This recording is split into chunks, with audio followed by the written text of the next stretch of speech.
Al-mukhtassah man'uhu, ya, wajib bagi jihad mukhtassah seperti pemerintah untuk melarang, keluarin undang-undang larang. Wa fardul uqubat, untuk ngasih hukuman bagi siapa? Bagi mereka yang ngutak-ngatik nasab dengan tes DNA. Karena itulah kenapa hari ini kemudian mereka membalelo dan bahkan berupaya menyerang kembali orang-orang yang menyoal soal nasab Lambat Lawi ini.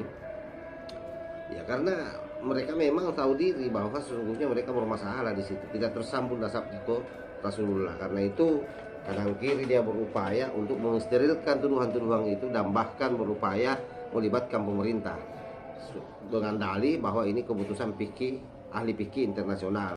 Engkau ku hargai.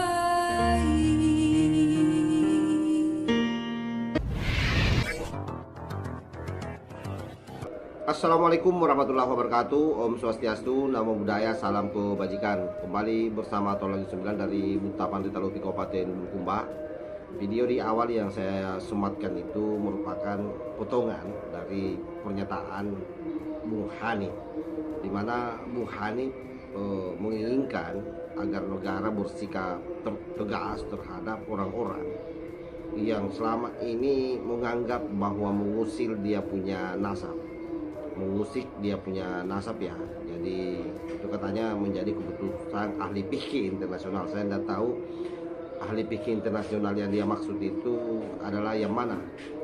Dia memberikan pengantar di dalam salah satu tausiahnya atau ceramahnya bahwa kesepakatan para ahli fikih internasional itu adalah bagaimana memberikan rekomendasi kepada pemerintah untuk mengusut dan menghukum orang-orang yang mempersoalkan nasab orang lain. Nah ini dia. Jadi seolah-olah bahwa apa yang dilakukan oleh Kiai Imad CS, Gus Fuad Beret misalnya dan yang lain-lain ini adalah orang yang lagi bermasalah. Padahal kalau kita melihat bahwa apa yang dilakukan oleh semua orang hari ini yang berjibaku berjuang bagaimana memurnikan nasab Rasulullah Sallallahu Alaihi Wasallam, sesungguhnya ini perjuangan akidah sebenarnya. Karena bagaimanapun juga nasab Rasulullah Sallallahu Alaihi Wasallam itu tidak boleh disamakan dengan nasab yang lain. Artinya beliau adalah sosok manusia suci, sangat berbahaya kalau diklaim nasabnya. Itu bisa berefek negatif terhadap banyak orang, terutama umat Islam dan khususnya Nahdien. Nah, bagaimana narasi yang dikembangkan oleh Bung Hanif ini secara lugas? Coba kita tonton videonya bersama-sama. Al-mukhtassah man'uhu, ya, wajib bagi jihad mukhtassah seperti pemerintah untuk melarang, keluarin undang-undang larang. Wa fardul uqubat, untuk ngasih hukuman bagi siapa?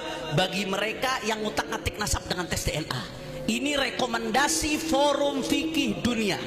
Kemudian beliau menyebutkan kapan saja boleh dipakai itu tes DNA untuk nasab. Ini ada beberapa surah diantaranya. Ya, contohnya kalau ada orang seperti orang lukoto, ada lakit ketemu di tengah jalan nggak tahu anak siapa, itu boleh. Atau anak ketukar di rumah sakit karena langsung ke bapak, boleh. Tapi di luar itu nasab-nasab jauh nggak boleh, nggak boleh. Oke, saya kira jelas ya apa yang disampaikan Bung Hanif seperti yang saya sampaikan di awal tadi, bahwa dia merasa bahwa orang-orang yang mengutip nasabnya ini adalah orang-orang yang bermasalah. Padahal sebenarnya yang kita perjuangkan ini adalah bagaimana memurnikan nasab daripada Rasulullah Sallallahu Alaihi Wasallam. Terlepas dari apa yang disampaikan oleh Bung Hanif ini, saya kira jawabannya sangat keliru kalau kemudian melempar dan memberikan pukulan terhadap orang-orang yang menyoal mereka yang memasukkan nasab Rasulullah. Sesungguhnya karena dia adalah objeknya, dia harus berjuang keras sebenarnya bagaimana menyusung nasabnya ini betul-betul sesuai dengan apa yang menjadi hasil kajian Kiai Imanuddin Usman Al-Bantani, yang harus mampu melahirkan kitab sezaman. Kalau tidak mampu melahirkan kitab sezaman, ya resikonya harus tes DNA. Kali aja nasabnya memang tersambung berdasarkan hologram genetik yang diwakilinya. Tapi kan semua juga orang sudah pada tahu bahwa memang gen mereka ini lebih pada gen Yahudi, dan ini tidak bisa lagi ditutup-tutupi. Karena itulah kenapa hari ini kemudian mereka membalelo dan bahkan berupaya menyerang kembali orang-orang yang menyoal soal nasab Lambat Lawi ini. Ya karena mereka memang tahu diri bahwa sesungguhnya mereka bermasalah di situ, tidak tersambung nasab itu Rasulullah. Karena itu kanan kiri dia berupaya untuk mensterilkan tuduhan-tuduhan itu dan bahkan berupaya melibatkan pemerintah dengan dalih bahwa ini keputusan fikih ahli fikih internasional. Saya kira itu yang saya sampaikan, mudah-mudahan ini bisa memberikan pencerahan. Apapun yang terjadi ke depan, tetap kita akan berupaya keras meng-up setiap ada hal-hal yang sifatnya premingan terhadap orang-orang yang berjuang memurnikan nasab Rasulullah Sallallahu Alaihi Wasallam. Wallahul muwaffiq ila aqwamit thariq. Wassalamualaikum warahmatullahi wabarakatuh.